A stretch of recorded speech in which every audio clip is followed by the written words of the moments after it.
We're so fortunate tonight, really blessed and fortunate to have these two extraordinary women, Betty Williams and Lorna Byrne, who have in a way become peace ambassadors over the world, and each with their own history of how they came to it.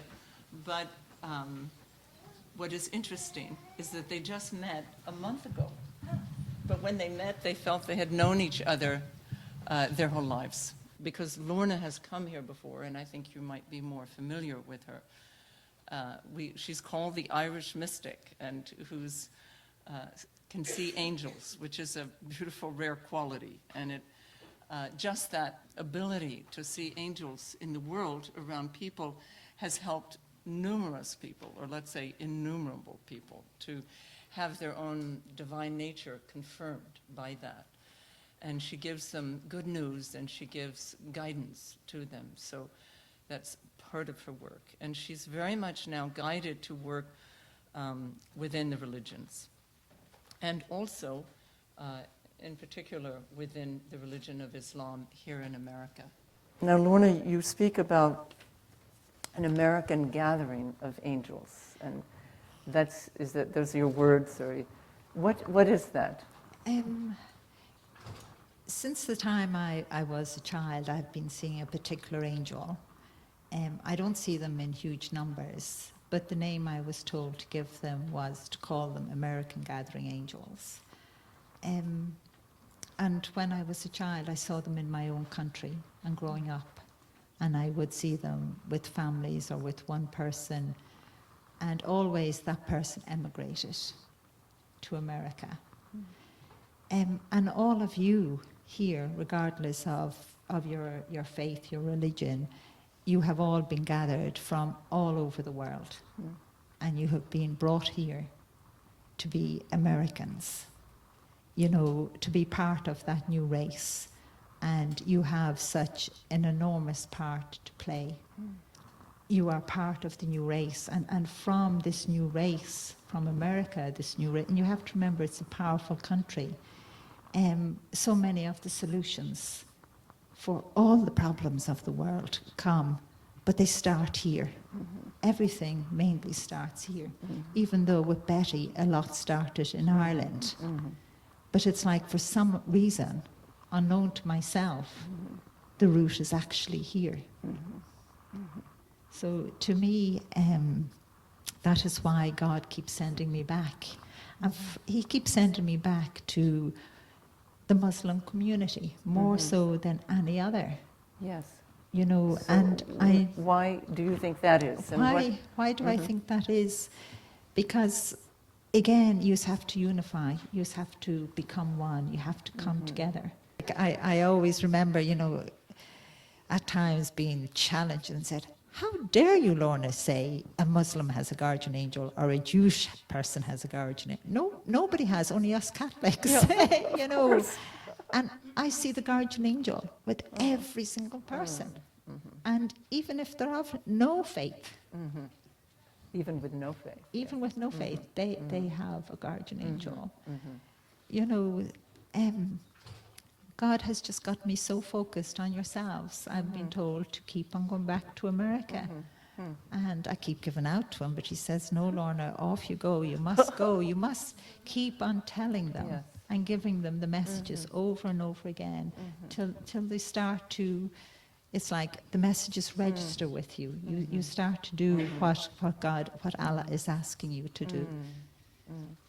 So to put it in a nutshell, you say, God is asking us within the Muslim community to come together. To come together as one. You are American Muslims. You aren't all these different strands. And remember, from the countries that you've come from, even where there is war in the Middle East and Syria and all of those places, if you can do it, if you can come together as one, somehow they will do it. And real peace will come there. We were in a situation where we had 1.5 million people. We had the worst housing conditions in Western Europe, the worst unemployment problem in Western Europe, and we had a religious conflict going on where the one God was used to kill. The same God was used by Catholics and Protestants. And if a Catholic did it and you were a Catholic, that was all right, because our God would agree with that. If you were Protestant and the Protestant did it, that's okay. Our God agreed with that. The insanity of the whole process of that kind of thinking. The immediate family of mine were killed in Ireland, one particularly my cousin Danny. He was a beautiful boy. And he was riddled to death by a Protestant paramilitary organisation. Right across his back with the sign of a cross. And he was putting the key in the door. He was at university and had a weekend job. And he was coming home. Anyway, we were lying away from him. And he fell into his mother's arms, dead. And I remember when my aunt was, newspapers can be very, media can be very cruel. And the media person said to her, well, how do you feel? You just want to smack him non-violently, But I remember my aunt looked at him and said, I'm so glad I am the mother of Danny and not the mother of the man who killed him. Forgiveness already, sort of, don't bring your hatreds here. Just, your children don't deserve hate. They deserve love. They don't deserve hate. Hate's a weapon of mass destruction. And I think what Lorna has told you is probably what I would love to see happen is for the Muslim Americans to show so much united, that they are united here in the United States, that you can become the model here to take over to the Middle East and show how you did it here. You have, it's like the city that we built for children. It was, the land that city is on was allocated by Berlusconi when he was Prime Minister of the country for the dumping of nuclear waste. Now the people in the region got out, and they're hundreds of thousands, and I went to join them because I believe, nuclear waste, anyway. And it's the first time it's ever happened that any country in the world has been able to defeat the dumping of nuclear waste. And not only defeat the dumping of it, but to turn it completely around and build a city of peace for children.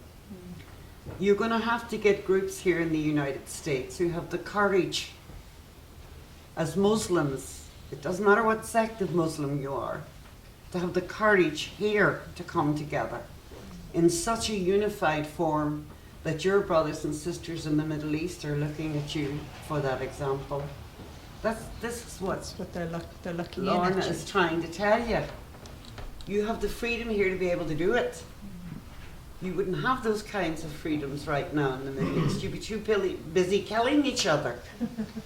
Right now you may have disagreements as Sunnis and Shiites, but you have more in common to unite you than you will ever have to divide you. It's called the Quran.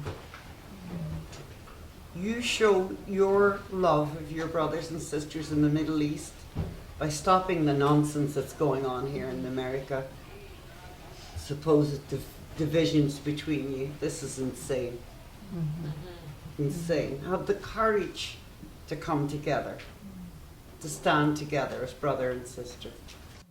We don't have to be at war and killing each other. We don't have to be children starving, children homeless, men and women homeless. I have been shown so many wonderful futures that are there for us. But it's up to us. Each and every one of you have that decision. God won't take your free will away from you, your choice. So it is in the sense that Betty and the women of Northern Ireland said, no, this has to stop. So it's like we all have to say enough is enough. But not enough of us is saying that. Not enough of us are standing up because we're afraid. You know, I met one other young Muslim man about maybe 35 years of age back there a little while ago, and he just came up to me, I don't even know his name, you know, and he said he's too afraid to do anything. But you can't be afraid. We can't cop out. You can't cop out because of your children that aren't here yet, that are to come. We can't cop out. May I say also, Lorna, that when we were speaking in the back room, I asked something similar, but you know, of the piece here, and she said, but you know, it might not last here either. We might not always experience this ease and peace and tolerance unless, as you're saying, we become active to, in a way, protect and advance it. Yeah, you have to remember that you are all, Americans are Americans, and you're all part of that new race. God has brought you from all over the world, and the only race he had here before you was the American Indian. And they're part of it as well. But you've all been brought here, and you're all been mixed. It's like all put in a jar and being mixed up and being made into one. You know, but we want that one to turn out good and to have all those solutions for the world, because the rest of the world is looking in. And I always remember the first time, you know, I was asked that question, why do you care, Lorna? You know, we're Muslims, why should you care about us? And I was actually kind of shocked the first time I was asked that question, because I kind of said, but do they not know? You know, in that way I was shocked. And I just turned around and just said, because I love you. You know, I love you. I would give my life for you. I won't give up on you. I will fight for you. Because I will fight for your children. And you're the children of the future.